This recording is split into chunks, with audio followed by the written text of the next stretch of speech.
Greetings, fellow seekers of slumber. Tonight we step into a world far darker, more dangerous, and undeniably grim, the realm of witches. Forget the tales of noble heroes and grand adventures you might have heard. These are monster hunters forged by brutal magic. You think you could last a day in their boots, facing horrors and enduring a life stripped of comfort. Think again. Every breath is a fight, every meal a gamble, and true peace is a luxury they simply cannot afford. You wake with a jolt, not to the gentle chimes of a morning bell, but to the deep, resonant ache in your bones, a familiar greeting from the hard earth beneath you. It's not a soft mattress or a plush feather bed beneath your back. It's the cold, damp ground, thinly veiled by a worn, stiff blanket that smells faintly of old campfire smoke, dried mud, and perhaps a touch of something unidentifiable that joined you in the night. This isn't the gentle awakening of a traveler, but the abrupt return to a harsh reality. Every muscle protests, a symphony of creaks and groans as you stretch a limb, feeling the chill bite even through the rough-spun tunic that is your constant companion. You're not in some warm, welcoming home. You're in a roadside hovel, or perhaps a makeshift camp under the skeletal branches of a forgotten forest, where the wind sings a mournful, constant tune through gaps in the makeshift shelter. Your bed is a collection of straw and perhaps a few bundled rags, offering little comfort against the relentless cold that seeps up from the very ground. It's a far cry from any modern notion of rest, feeling more like a challenge than a reprieve. The air is thick with the scent of damp earth, unwashed wool, and a lingering, metallic tang that might be blood from last night's scrape, or just the pervasive smell of a world that hasn't seen soap in quite some time. You roll onto your side, the straw rustling and poking, reminding you that luxury in this life is simply not freezing solid before dawn. The light, if you can call it that, is a grudging, gray smear at the edge of the horizon, threatening to break through but holding back, as if even the sun is hesitant to face the day you're about to endure. The sounds of the world are raw and unfiltered, the distant howl of something large and hungry, the closer rustle of something small and scurrying that might be a rat or perhaps just a very ambitious beetle, and the faint, persistent drip of moisture from a leak in the roof or canvas above. This is your alarm clock, the unromantic symphony of a life lived on the very edge of survival, where every sense is tuned to danger and discomfort. You push yourself up, muscles stiff and protesting, the air sharp in your lungs. There's no gentle easing into the day for you. No warm drinks, no soft music, no slow, deliberate movements. This life demands immediate awareness, a quick inventory of any new aches or pains that might signal a lingering injury from a recent encounter. It's not about feeling good, or even feeling rested. It's about being functional, ready to face whatever new horror the world decides to throw your way. A quick glance at your reflection, perhaps in a still puddle or a tarnished piece of metal, reveals eyes that are too old for your years, a face etched with lines of constant vigilance, and hair that probably needs a good brush, if such a thing even exists anymore. The world outside beckons, not with promises, but with a silent, heavy demand for your unique skills gained through a trial that forever changed who you are. And as you rise, you can already feel it, the familiar, heavy weight of the two swords at your back, a silent promise of the grim work that lies ahead. The cold morning air might make you shiver, but nothing compares to the deep, lingering chill that settled permanently in your bones the day you underwent the trial of grasses. This wasn't some quaint village ritual or a walk through a field of herbs. It was a brutal, alchemical transformation, a process designed to break and then remake a human body into something entirely new, something more. You were just a child, brought to a secluded Witcher keep, perhaps Kaer Morhen with its crumbling walls echoing with the ghosts of past trainees, or some other hidden fortress where such grim work was carried out. The air in those hallowed, yet terrifying, halls was thick with the scent of strange elixirs, burnt herbs, and the metallic tang of fear. The trial itself involved a series of potent mutagens, elixirs so dangerous that merely breathing their fumes could kill an ordinary man. You remember the burning in your throat, the searing heat in your stomach as they forced down the first draught. It wasn't a gentle warmth spreading through your limbs. It was a wildfire, consuming you from the inside out, twisting and reshaping every cell. Your senses screamed in protest, not with pain, but with an overwhelming, agonizing surge of new information. Colors became blindingly bright, sounds deafeningly sharp, and smells a nauseating assault. You could probably hear the blood rushing in your own ears, a frantic drumbeat against the overwhelming silence of your terror. Days blurred into nights of feverish delirium, punctuated by violent convulsions and the guttural cries of other trainees. Some died, their bodies unable to withstand the trauma, their short lives ending in a pool of sweat and blood on the cold stone floor. You saw them, you heard them, and each time a small, cold part of you wondered if you would be next, if this agonizing transformation would claim you too. There's no nurse gently wiping your brow or a kind voice offering comfort. There's only the grim efficiency of the older witchers, their faces impassive as they monitor your descent into near death, their hands steady as they administer another dose, pushing your body further to the brink. They aren't cruel, not exactly. They're simply detached, seeing you not as a child, but as raw material for a necessary purpose. The few who survived emerged changed, irrevocably so. Your eyes, once ordinary, now possess a cat-like slit pupil, giving you superior night vision and the ability to see things others miss. Your skin is unnaturally pale, almost grayish, a side effect of the mutagens. Your hair, for many witches, turned white, a stark contrast that instantly marks you as different, as something unnatural. It's a permanent brand, a constant reminder that you are no longer quite human. You might joke, if you were in the mood, that it's simply the most extreme form of premature graying, caused by a childhood filled with too many unpleasant flavors.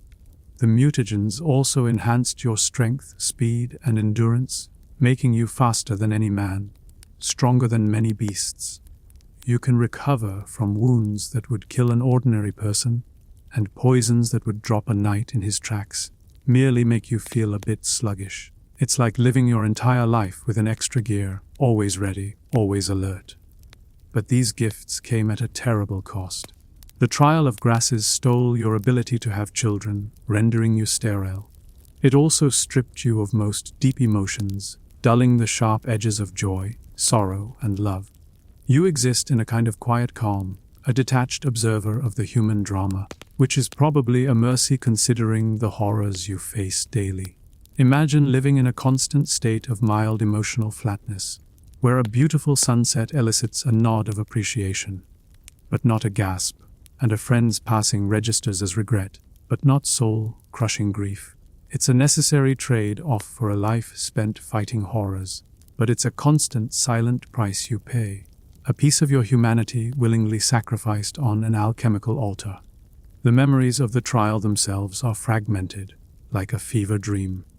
But the physical sensations, the burning, the convulsing, the suffocating transformation, are etched into your very being, a phantom limb of pain that serves as a constant, subtle reminder of what you truly are.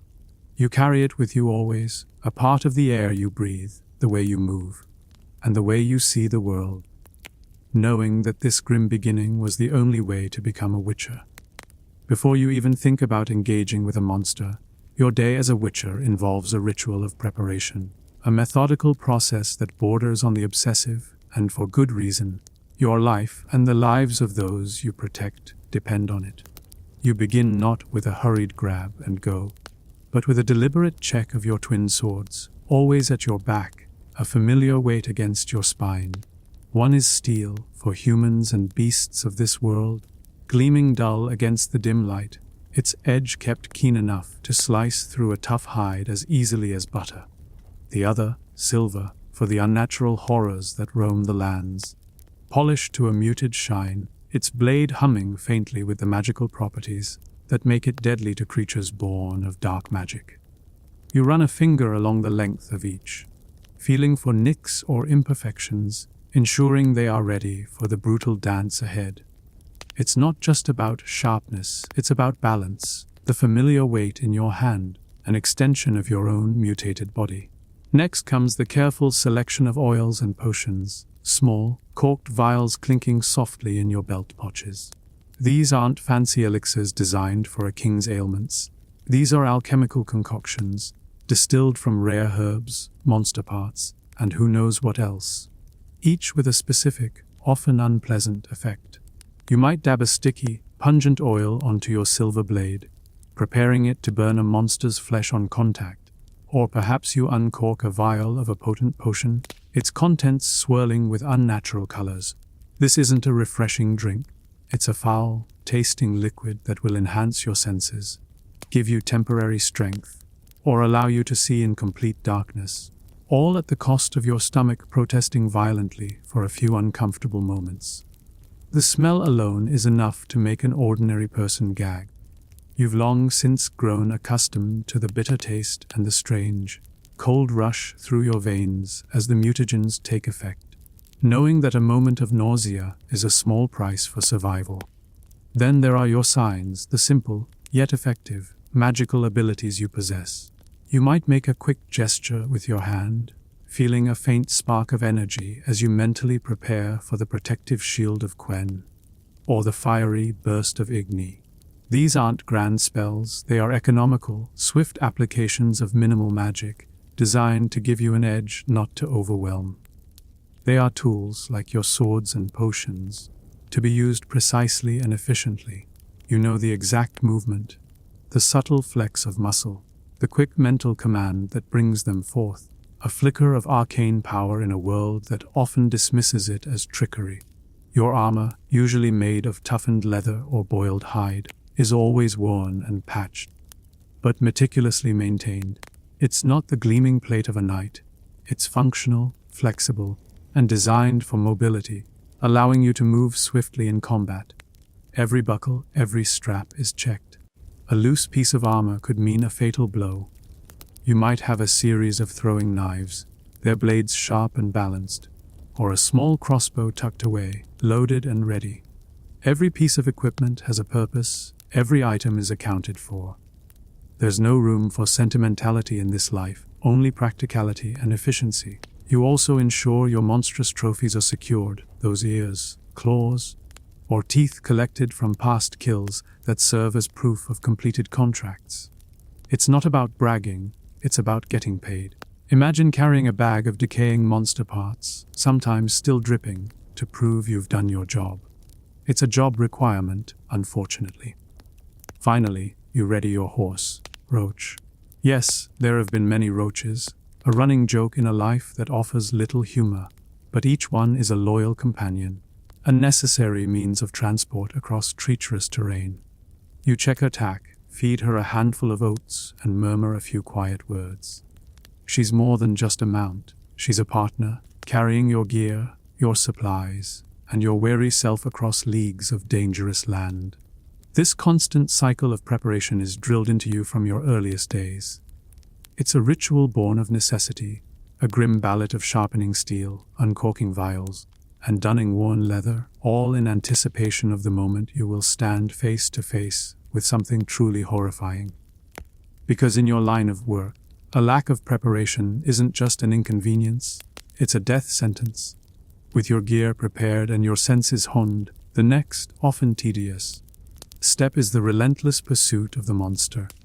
This isn't a quick jaunt through a sunny meadow. It's a deep dive into the unpleasant realities of the world, following a trail that often leads through places no sane person would willingly enter. You rely on your enhanced senses, a byproduct of the trial of grasses, which allow you to pick up faint clues that would be invisible to an ordinary eye. The air, usually just a background hum of everyday smells for others, becomes a complex tapestry of scents for you. You discern the faint, acrid odor of burned fur clinging to the damp earth, the sickly sweet aroma of rotting flesh carried on a gentle breeze, or the metallic tang of dried blood, thin and stretched like a barely visible thread through the dense underbrush. It's a disgusting, yet vital, part of your process. Your path is rarely convenient. It might lead you through a bog where the mud sucks at your boots with an insistent, slimy grip, each step a struggle against the earth's watery embrace. You might find yourself wading through stagnant pools, the surface shimmering with an unnatural sheen, where unseen things lurk beneath the murk, and the air hangs heavy with the stench of decay. Perhaps the monster's trail leads you into a deep, dark forest, where ancient trees with gnarled branches seem to claw at the perpetually dim sky, and the silence is so profound it presses in on your ears, broken only by the snap of a twig under your foot or the distant, mocking caw of a crow.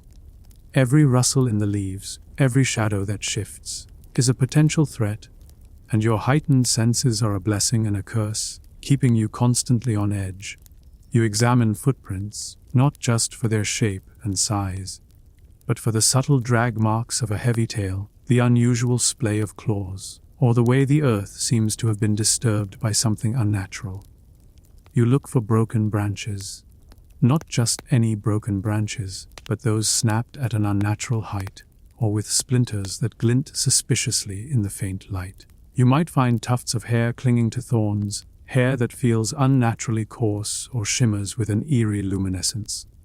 Or perhaps you discover a single, discarded claw, razor, sharp and oddly warm to the touch, a grim calling card left behind by your quarry. There's also the delightful task of examining droppings, because nothing says professional monster hunter like poking at fresh monster scat with a stick. The size, shape, and even the unfortunate contents of these piles can tell you a surprising amount about the creature you're hunting, its diet, its size, and how recently it passed through. It's a job where you get intimately acquainted with the less glamorous side of the food chain, and trust me, it's rarely pretty. This isn't about grand gestures or dramatic leaps. It's about patience, observation, and enduring discomfort. You might spend hours, even days, following a subtle trail, your eyes constantly scanning, your ears straining for the faintest sound that isn't just the wind or the rustling leaves. You learn to ignore the gnats that swarm around your face, the thorns that tear at your clothing, and the biting cold that seems to cling to you like a second skin. You might even find yourself muttering to yourself, a strange, quiet conversation about the creature's habits, its likely lair, and the best way to approach it. It's all part of the job, a necessary evil to ensure you don't walk blindly into a trap. And as you get closer to the monster's lair, the signs become more frequent, more disturbing. The air grows heavier, the silence deeper, and the scent of death more pronounced, a chilling promise of the confrontation to come. You know you're nearing the end of the hunt, and the true danger is just beginning. Once you've tracked the beast to its lair, the real work begins, the contract. Unlike the grand pronouncements of knights or the simple exchanges of a farmer, a witch's contract is a grim, transactional affair, devoid of sentimentality and often filled with frustrating haggling. There are no fancy offices or polite negotiations over tea. Instead, you're usually squatting by a flickering fire in a muddy village, or leaning against the rough, hewn counter of a grimy tavern, discussing the finer points of a monster's eradication with someone who smells suspiciously like their own livestock. The air is thick with the scent of unwashed bodies, stale oil, and the ever-present odor of damp earth. The person offering the contract, whether a frightened village elder, a pompous local lord, or a desperate merchant, always begins by minimizing the threat and maximizing their own poverty. It's just a simple goal, Witcher. Nothing too dangerous. A mere trifle, they'll insist, even as tales of devoured livestock and missing children circulate like a bad plague. You listen patiently, your eyes scanning their face, looking for the telltale signs of exaggeration or outright lies. You've heard it all before, the downplaying of a creature's ferocity to save a few coins. They'll try to pay you in turnips, or a promise of future work, or perhaps a particularly mangy chicken. You, however, are not in the business of charity, nor are you collecting barnyard animals. Your payment, the orens, crowns, or florins, is always hard-earned, and the price is never fixed until you've assessed the situation yourself. You question them, calmly but firmly, about the monster's appearance, its habits, the number of its victims, and where they were found. You ask about the nature of the wounds, whether it's a clean kill or a messy, drawn-out affair. Every detail matters. A goal is one thing, a mighty leshen is another, and the price accordingly. A few chewed bones, that's 30 crowns, you might state, pointing a gloved finger at a crude drawing on a tavern table. But if it's got magic involved, or if it sings, that's double.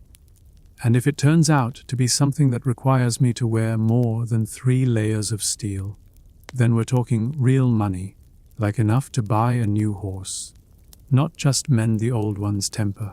The haggling can be tedious, a slow dance of mutual distrust. The villagers, suspicious of your mutated appearance and strange eyes, often believe you're overcharging, or worse, that you conjure the monsters yourself just to earn coin. You, in turn, know they'd happily see you torn limb from limb if it meant saving a few pennies. They'll try to bargain you down, weeping about their misfortunes and the hardships of peasant life. You simply stand there, an impassive figure, knowing the true cost of facing a horror they can barely imagine. You might recount, in a calm, flat voice, a similar contract that ended with a lesser, trained man losing an arm, or a leg, or his head, reminding them, without overtly threatening, that your unique services come at a unique price. Sometimes, a contract even involves terms of service that extend beyond the kill. Perhaps you must dispose of the body in a specific, ritualistic way, or collect a particular part of the monster for a local alchemist. These added tasks mean added coin. You also stipulate the payment method and the exact moment of exchange upon delivery of the proof, or after the village is confirmed safe. No promises of future riches, no verbal agreements that can be conveniently forgotten. It's all about the hard, cold coin. And there's a quiet, biting humor in it. All the villagers who fear you must rely on you, and that reliance is your only leverage in a world that would otherwise spit you out. You might be hated, but you are necessary. And for a witcher, necessity pays the bills, and perhaps, just perhaps, keeps the world from being entirely overrun by things that crawl in the dark. When you finally face a monster, the reality is far from the graceful, theatrical duels often sung about in ballads. There's no audience, no cheering crowds, and certainly no fair play. Combat, for a witcher, is a brutal, messy, and terrifying business driven by efficiency and survival, not glory. You step into the monster's lair, the air heavy with its foul scent, perhaps the cloying sweetness of rot, or the sharp, metallic tang of blood that still hangs in the air from its last meal. The light might be dim, a flickering torch casting dancing shadows, or the grey, unforgiving gloom of a thick forest. Your senses, already heightened, are now pushed to their absolute limit. Every sound a potential threat, every shifting shadow a possible attack. The monster itself is never as pretty as the tales. It's a creature of raw instinct and terrifying power, often grotesque, covered in matted fur, slimy scales, or razor-sharp claws. It doesn't fight with honor, it fights to kill, to tear, to feed. There's no elegant parrying or polite exchanges of blows. It's a whirlwind of teeth, claws, and raw muscle aimed directly at ending your life. You move with a speed that defies human ability, a blur of motion honed by years of endless training and the mutagens that run through your veins. Your silver sword flashes, not with a heroic gleam, but with a practical, deadly efficiency, its edge seeking out the weak points in the monster's hide, a soft underbelly, a vulnerable joint, or the pulsing veins beneath tough skin. This isn't a dance, it's a desperate struggle, where every move is calculated for maximum damage and minimal risk. You might roll, a quick, almost fluid movement that carries you out of the path of a sweeping claw. You might duck, a sharp, sudden dip to avoid a snapping jaw. The ground beneath you might be uneven, slick with mud, or treacherous with roots, adding another layer of danger to the already chaotic fight. The sounds are raw. The monster's guttural roars, your own grunts of exertion, the sickening thud of your sword against flesh, and the wet, tearing sounds as you cut deep. It's a symphony of violence, far from any bard's pleasant songs. You use your signs strategically, not as a show of power, but as crucial tools. A quick blast of igni sends flames scorching towards the creature, not to kill it outright, but to blind it, to force it back, to buy you a precious second to reposition. A flicker of quen brings forth a shimmering protective shield, a momentary barrier against a crushing blow, allowing you to absorb an impact that would shatter an ordinary man's bones. These aren't flashy displays, but sharp, calculated actions that shift the odds, however slightly, in your favor. And then there are the oils, the potions, the preparations you made earlier. A monster might scream as the oil on your blade burns its mutated flesh. Or perhaps it falters, disoriented, as a potion you imbibed earlier allows you to exploit a weakness in its natural defenses. The fight is a brutal, exhausting ordeal. You don't feel exhilaration, you feel a cold, detached focus, your mind working through strategies, calculating risks, adapting to the creature's every move. There's no room for emotion, no space for fear, just the grim determination to finish the job. And when it's over, when the monster finally collapses into a still, lifeless heap, there's no triumphant roar or celebratory gesture. Only the heavy thud of your heart against your ribs, the slow, controlled breathing, and the grim satisfaction of a dangerous task completed. You inspect the body, extracting any necessary trophies, a claw, a fang, a specific organ, proof of your success. It's a gruesome task, but it's what you do. There's no glory in it, only the quiet, chilling reality of a life spent putting down horrors so others can sleep soundly. After the grim work of monster slaying, you often seek out human settlements, not for company, but for payment, and perhaps a brief reprieve from the wilderness. Yet, the price of your unique existence, the side effect of those brutal mutagens, is perpetual social isolation and deep-seated suspicion from the very people you protect. You are a witcher, a necessary evil in their eyes, and that means you are never truly welcome. Even after you've saved their village from a horrifying beast, the air in most villages, once vibrant with laughter and the smell of hearth fires, becomes heavy with cautious silence when you approach. Eyes follow you from behind shuttered windows, children are quickly pulled indoors, and whispers follow you like shadows. You might enter a tavern, hoping for a warm meal and a tankard of ale, but the atmosphere immediately stiffens. The chatter dies down to a nervous murmur, and patrons subtly shift away from your table, their gazes darting to your silver sword, then to your cat, like eyes, then back to their drinks. The innkeeper, forced by necessity to serve you, will do so with a strained politeness, their hand hovering near a hidden club or a knife, just in case. They'll likely overcharge you, knowing you're an outsider with nowhere else to go, and you'll pay it, because argument isn't worth the trouble. You might even hear a muttered curse, or a prayer whispered under breath, a plea for you to simply leave once your business is done. Ordinary folk fear you because you are different. The mutagens that grant you strength also mark you as unnatural, a product of forbidden magic and grim experiments. They see your pale skin, your strange eyes, and they remember the terrifying legends of witches stealing children or casting dark spells. It does not matter that you are there to help them. Their fear runs deeper than logic. You represent the very horrors you fight, a grim reflection of the chaos that plagues their world. You might try to engage in conversation, a simple question about the road ahead or the monster you just dispatched, but you are usually met with curt, nervous replies or outright silence. It's as if your voice, deep and gravelly, carries a chill that freezes their tongues. Even religious figures, the local priests who preach kindness and understanding, often view you with contempt.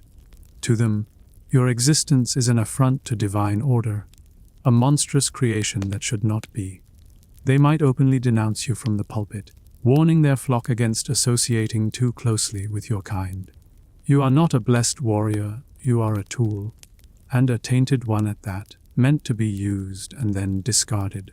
This constant suspicion means you rarely form lasting bonds. Friendships are fleeting, born of necessity or shared danger, but rarely enduring. Lovers are a distant memory, a luxury denied to your kind, further deepening the lonely path you walk.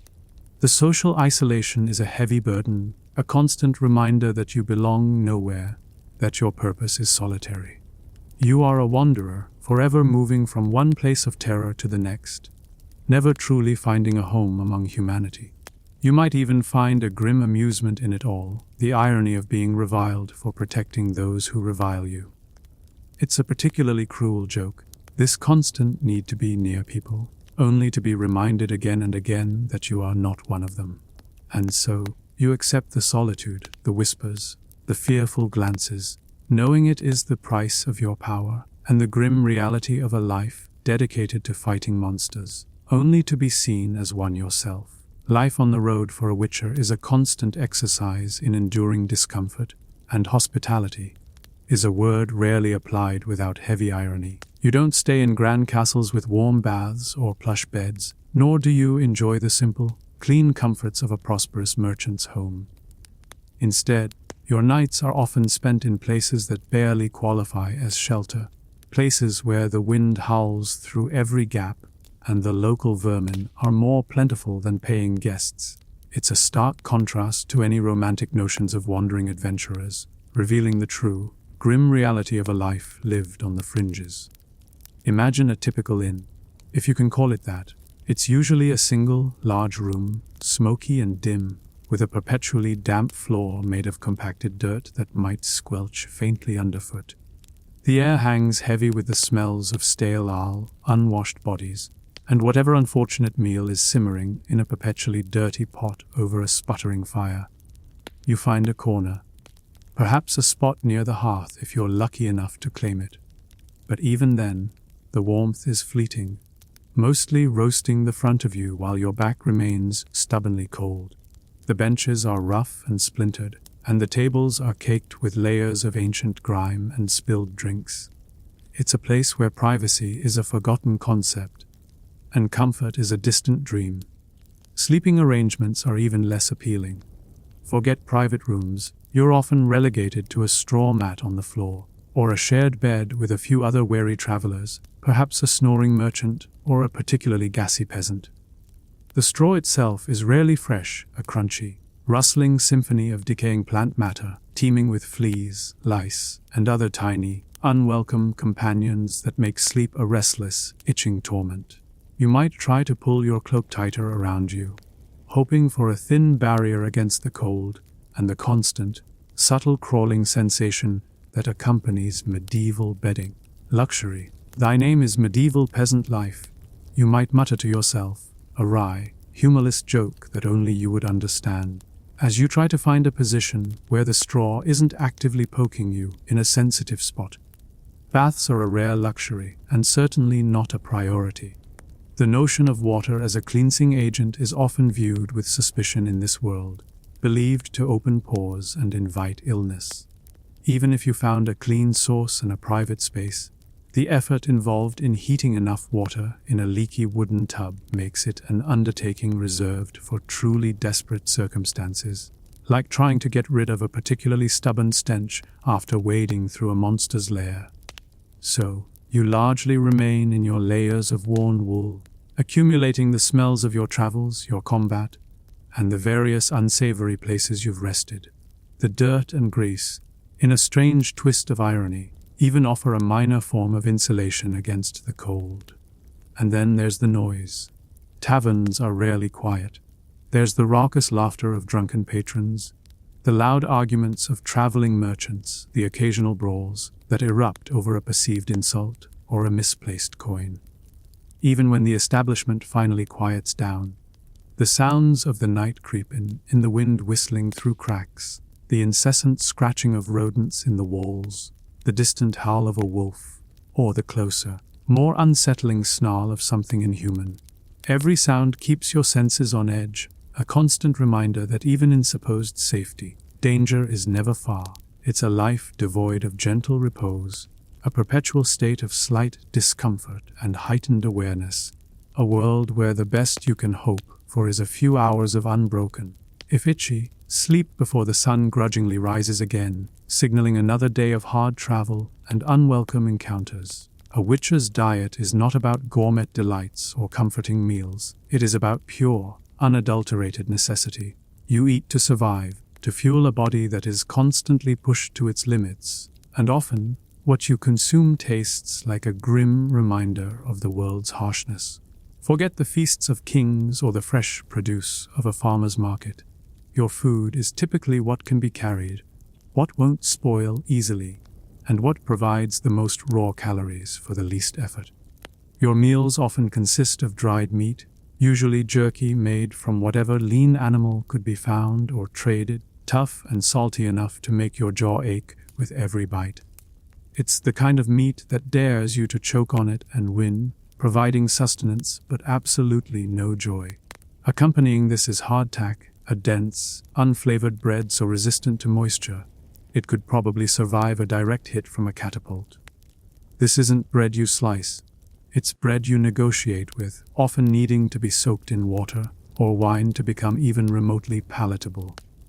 It's essentially ancient dental testing material, a constant reminder of how unyielding your daily life truly is. Fresh vegetables are a rarity, a fleeting luxury enjoyed only when passing through a particularly fertile region in season. More often, your greens come from foraged wild herbs, or perhaps a few sad-looking root vegetables that have survived the journey in your pack. The concept of a balanced meal is as foreign as a comfortable bed. You don't have time for intricate recipes or delicate presentations. You have a stomach that needs filling and a body that demands fuel. You might chew on a handful of dried figs or dates, if you're lucky enough to have them, providing a sticky, chewy burst of energy that tastes vaguely of regret and ancient sweetness.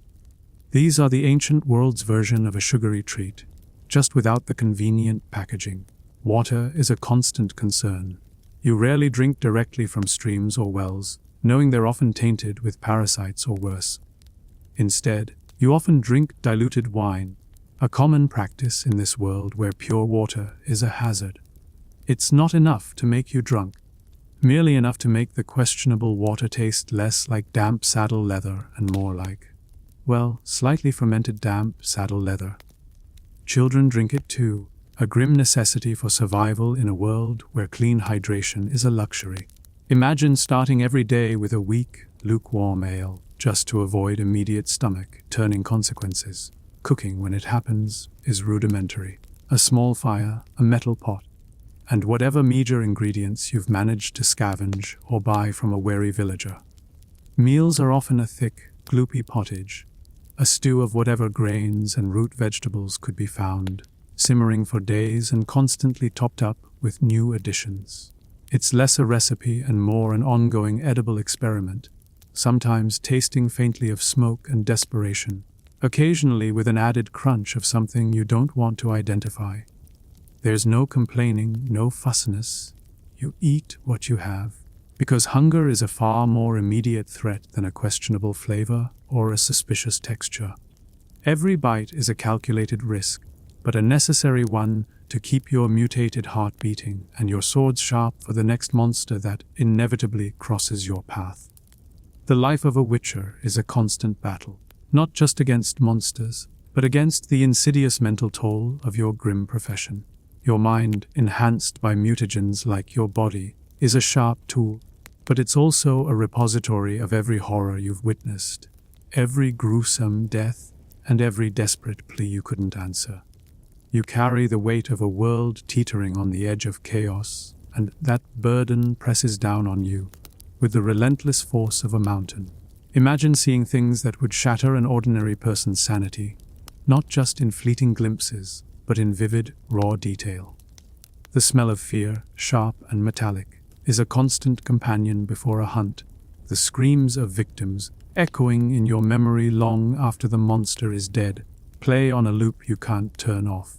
You've seen children torn apart, families slaughtered, entire villages reduced to bloody ruins. Each encounter leaves a mark, a subtle but permanent etching on your soul. There's no therapist to talk to, no soothing words from a kind priest, only the quiet, cold solitude of your own thoughts. You might try to drown it out with strong ale, but even that offers only a temporary, murky escape, leaving the grim reality waiting for you when the haze clears. The constant vigilance is exhausting. Your enhanced senses, while vital for survival, mean you are always aware, always on edge. The forest is never just a collection of trees, it's a labyrinth of potential threats. Every rustle of leaves a possible ambush, every shadow a lurking horror. The scents are never just neutral. They are a constant stream of information, often foul and disturbing, reminding you of rot, decay, and the lingering presence of unnatural things. You don't get the luxury of letting your guard down, not fully, not ever. Even in sleep, your mind remains alert, dreams often twisted into nightmarish replays of past hunts, where the monster always has the upper hand, and the screams are your own. It's like living with a permanent, low-grade hum of anxiety, always present, always demanding attention. The emotional detachment that came with the trial of grasses is a double-edged sword. It allows you to face unspeakable horrors without collapsing into despair, to perform gruesome tasks with grim efficiency. But it also cuts you off from the warmth of human connection, from the simple joys that make life bearable for others. You observe human emotions, understand them intellectually, but rarely feel them with the same intensity. Love is a distant memory, friendship a fleeting alliance, and grief a dull ache rather than a searing wound. This emotional flatness, while a necessary shield, makes the lonely path you walk even lonelier.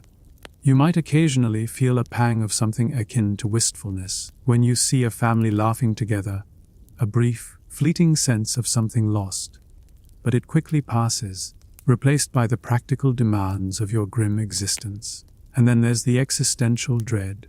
You are a dying breed, a relic of a bygone era, your kind increasingly rare in a world that fears and misunderstands you. You know that one day, perhaps soon, your services won't be needed, or a monster will finally be too strong, too cunning, too fast. The end will come, unglamorous and likely alone, in some forgotten corner of the world. You're not fighting for a kingdom or a crown.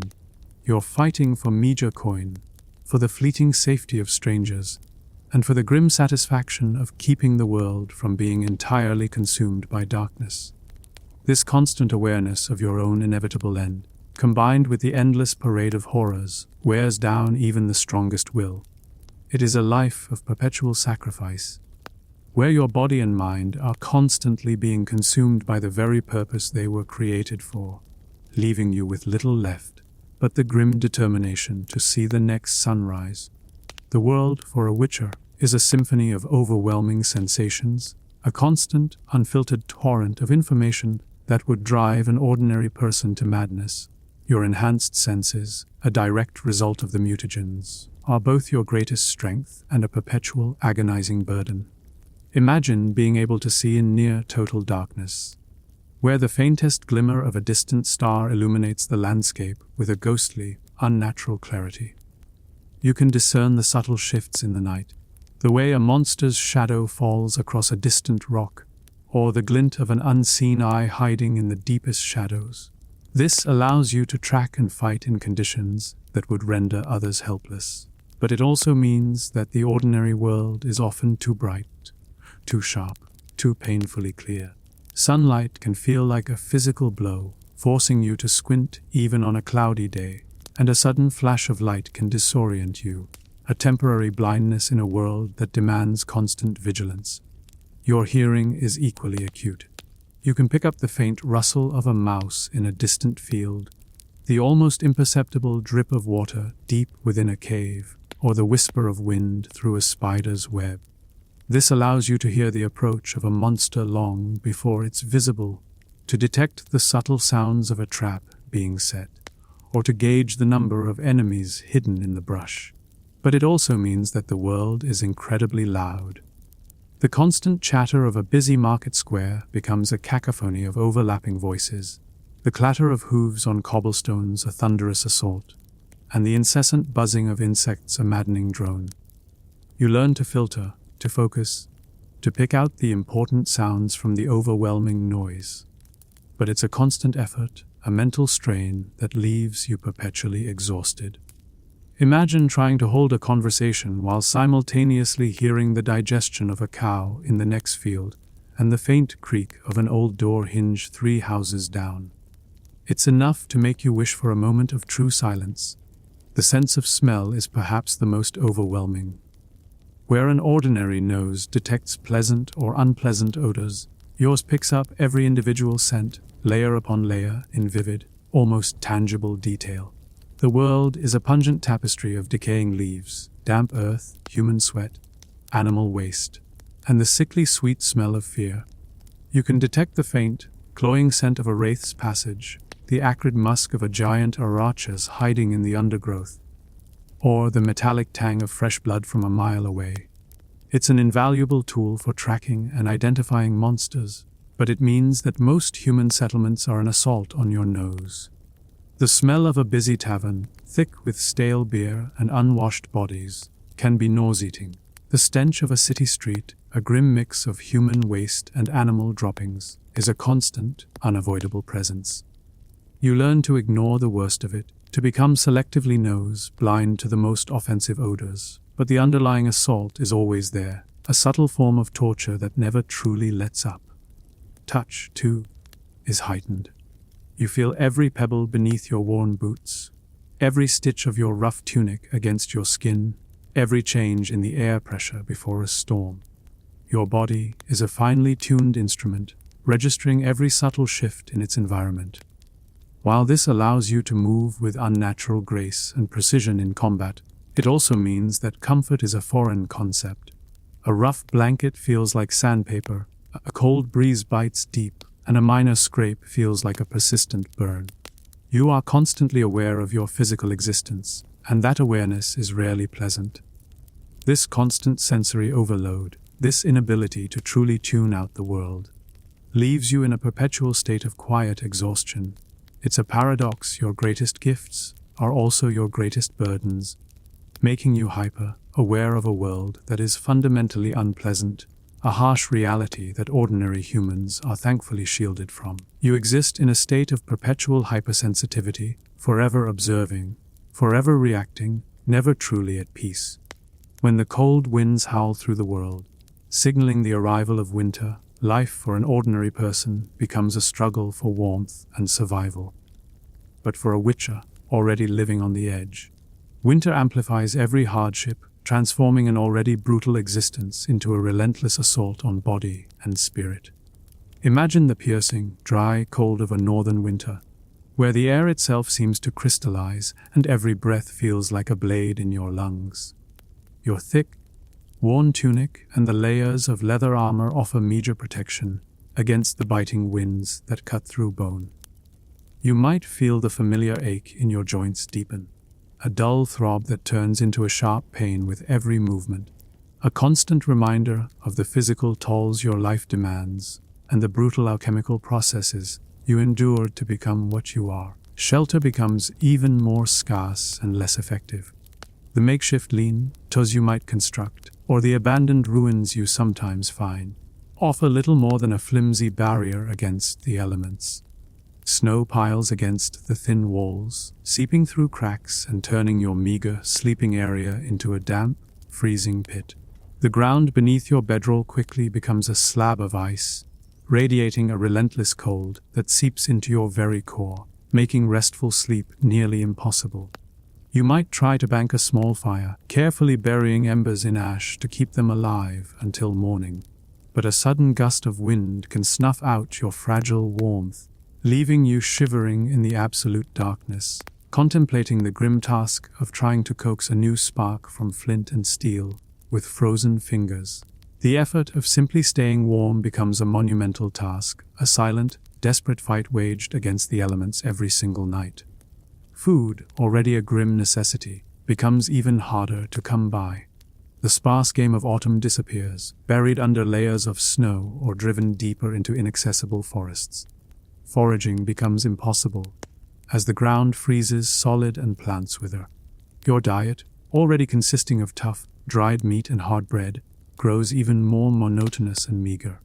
Every calorie becomes precious, fiercely guarded, eaten not for enjoyment, but for the raw energy needed to keep your body functioning in sub-zero temperatures.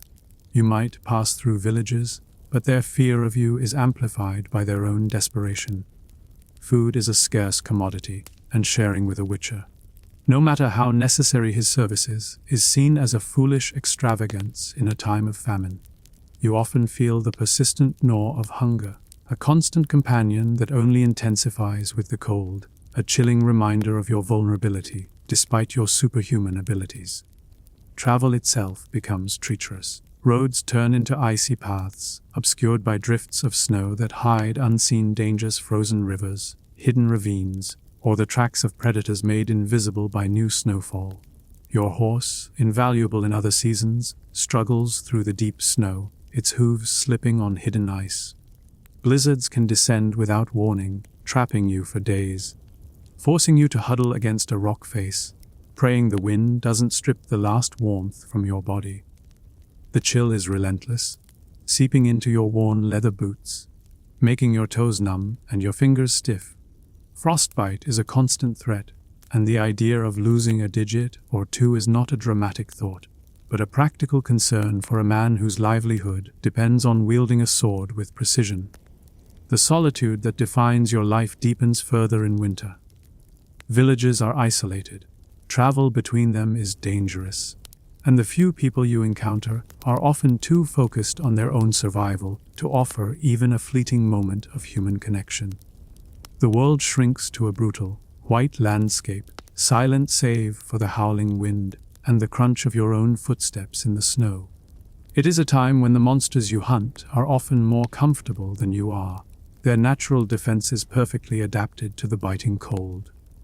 You are an anomaly, a creature of grim purpose, pushing through a season that seems designed to break even the strongest will. Each sunrise is a small, quiet victory, a testament to your endurance against a world that constantly tries to cast you into the frozen darkness. The life of a witcher is, by its very nature, a solitary existence, a long, quiet journey often devoid of true companionship. You are a wanderer, forever moving from one troubled region to the next, and while you encounter countless people, few ever truly welcome you, and even fewer understand the profound loneliness that comes with your grim profession. The mutagens that twisted your body and dull your emotions also erected invisible walls between you and humanity, making genuine connection a rare and fleeting luxury.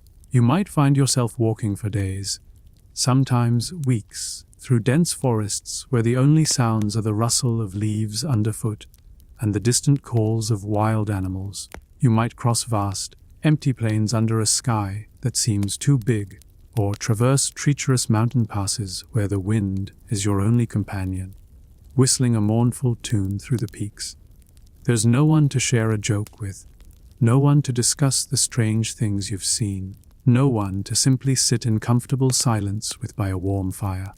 Your horse, Roach, is perhaps your closest confidante, a loyal companion who listens without judgment and carries your burdens across endless miles. You talk to her, sometimes more than you talk to any human, because she offers a silent understanding that others cannot. When you do encounter people, it's usually for a contract, a transaction that reinforces your status as an outsider. Villagers eye you with a mix of fear and desperate hope, their expressions clearly communicating that you are a temporary, necessary evil, not a friend or a neighbor. They'll whisper about your strange eyes and your unnatural abilities, pull their children away from you, and offer payment with a hand that trembles slightly. It's a constant reminder that no matter how many monsters you slay, how many lives you save, you will never truly be one of them. You might joke about it, a dry, sarcastic comment about your lack of popularity, but the underlying truth of your isolation is always present. The few relationships you do form are often fraught with difficulty. Fellow witchers are rare, and while there's a grim camaraderie born of shared experience, even those bonds are often strained by the vast distances and dangers that separate you. Romantic relationships are nearly impossible, a luxury your sterile body and emotionally dulled mind simply cannot sustain. You might experience fleeting moments of passion or connection, but they are like sparks in the dark, quickly extinguished by the cold realities of your life. The inability to have children, a consequence of the trial of grasses, is a silent, constant ache, a reminder of the future you can never create, the legacy you can never pass on through blood. This further solidifies your place as an end, not a beginning, in the human chain. Even the memory of a home, a true place of belonging, is often distant and faded. Kaer Morhen, the Witcher fortress where you were trained, is a crumbling ruin, echoing with ghosts rather than vibrant life. It's a place of grim duty and hard training, not warmth and comfort.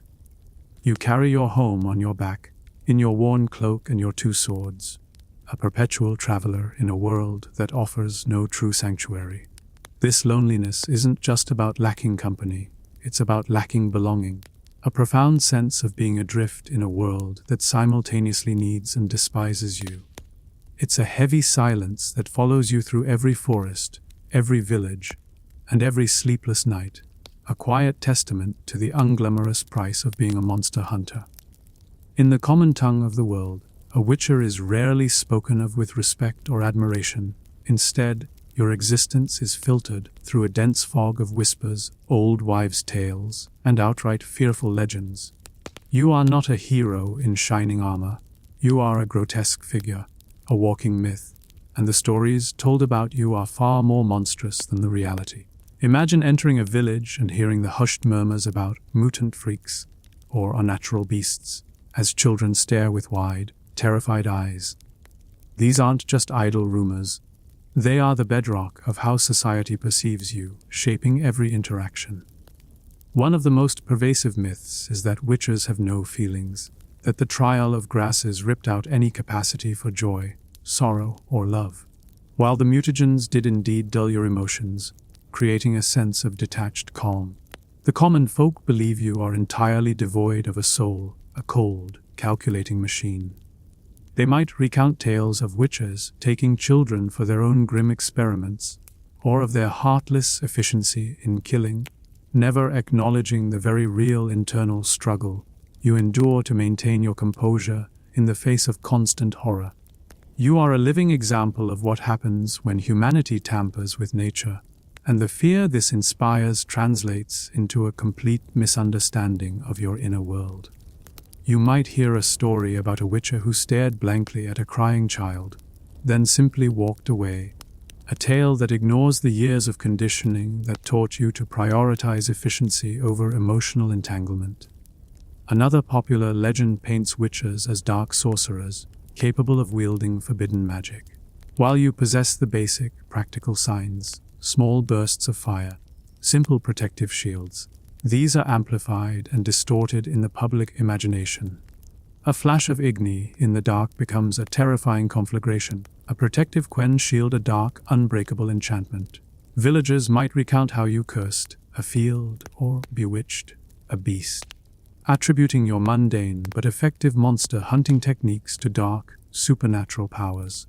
This makes people wary of seeking your help even when facing a clear and present danger, often preferring to suffer under a monster's tyranny than risk the perceived evil of a witcher's magic. The irony, of course, is that the only magic you wield is the grim science that allows you to fight the very things they believe you embody. Then there are the stories about your diet and habits. You are often accused of eating raw meat, drinking blood, or even consuming human flesh. These gruesome tales spring from a combination of fear and ignorance, fueled by your preference for practical, unappetizing field rations and your occasional need to consume certain monster parts for alchemical purposes. You might hear a mother warn her child, "Be good, or the witcher will come and eat your liver," a grim joke that reinforces the chilling myths surrounding your kind. Even the way you move, with unnatural speed and precision, is often misinterpreted as something demonic rather than simply superhuman. These whispers and legends create a self-fulfilling prophecy. Because people fear you, they treat you with hostility and suspicion, further isolating you and reinforcing your solitary nature. You learn to expect it, to factor it into every interaction, to understand that you will always be the outsider, the necessary evil, the truth of your brutal, thankless existence, your sacrifices, and the constant toll it takes on your soul, is irrelevant to a world that prefers the comfort of simple, terrifying stories. You are not a man, you are a whisper in the dark, a name invoked to scare children, a grim figure woven into the fabric of their legends, forever misunderstood and forever alone. After a lifetime spent battling monsters, enduring suspicion, and walking a path of perpetual isolation, the end for a witcher is rarely a glorious one. There are no heroic last stands against overwhelming odds, no quiet retirements to a cozy cottage by a lake. Instead, the final chapter for most witchers is unglamorous, often brutal, and almost always solitary. You understand this reality with a grim acceptance, a cold certainty born from witnessing the demise of your brethren and staring death in the face countless times. Imagine falling not in a blaze of glory on a battlefield, but quietly, unexpectedly, from a poison that finally overpowers your mutated resistance, or from a wound that festers despite your accelerated healing. Perhaps it's a slip on a treacherous mountain path during a blizzard, leading to a broken neck and a slow, frozen descent into oblivion. Or it could be a monster, not necessarily the most terrifying, but one that catches you off guard, its claws tearing through your worn leather, its teeth finding a vital spot. The world you inhabit is indifferent to heroism. It only cares about survival, and eventually, even the strongest fall. There's no crowd to mourn you, no bard to sing your praises, just the silence of the wilderness or the indifference of a hostile road. Old age, if you even reach it, is not a time of peaceful reflection. Your body, a finely tuned instrument of death, would be a collection of chronic aches, old scars that never truly faded, and joints that creak with every movement. The mutagens kept you strong, but they didn't grant immortality. The cumulative effect of a lifetime of grueling combat, exposure to toxins, and endless nights on the cold ground would eventually wear down even your enhanced resilience. Your reflexes might slow, your blade might become a fraction less swift, and that fraction could mean the difference between life and a swift, brutal end. You might find yourself struggling against a creature that, a decade prior, would have been a simple hunt, a grim sign that your time is drawing short. And then there's the distinct possibility of betrayal. Humans, driven by fear, greed, or superstition, might turn on you even after you've saved them. A thankful village might decide your services are no longer needed, and a witcher, weakened by a recent hunt, is far easier to dispatch than a healthy one. You might be ambushed on a quiet road, or cornered in a dark alley, not by monsters, but by the very people you swore to protect. It's a sad, ironic end, to be murdered by the grateful, but a familiar tune in the grim ballad of a witcher's life. You came here to help us, didn't you? A villager might sneer, before a pitchfork finds its mark, a grim twist of fate that often finds its way into the quiet, unrecorded histories of your kind. Your burial, if it happens at all, would be as unceremonious as your life. Perhaps a shallow grave dug by a passing traveler, or your body left to decompose in the wilderness, picked clean by scavengers. No grand tomb, no marble effigy, no inscription beyond the occasional, forgotten witcher medallion lying rusted in the dirt. Your tools, your swords, your potions would likely be plundered, their grim purpose lost to new owners who could never truly understand the cost of their acquisition. The world moves on, oblivious to the passing of another witcher, another silent guardian lost to the endless struggle. Your legacy is not in monuments or songs, but in the absence of the horrors you prevented, the quiet safety of lives you unknowingly saved. It's a bitter truth, this unglamorous end, but it is the fate of those who walk the path of the witcher, a life dedicated to fighting monsters, only to become a forgotten part of the dark tales themselves.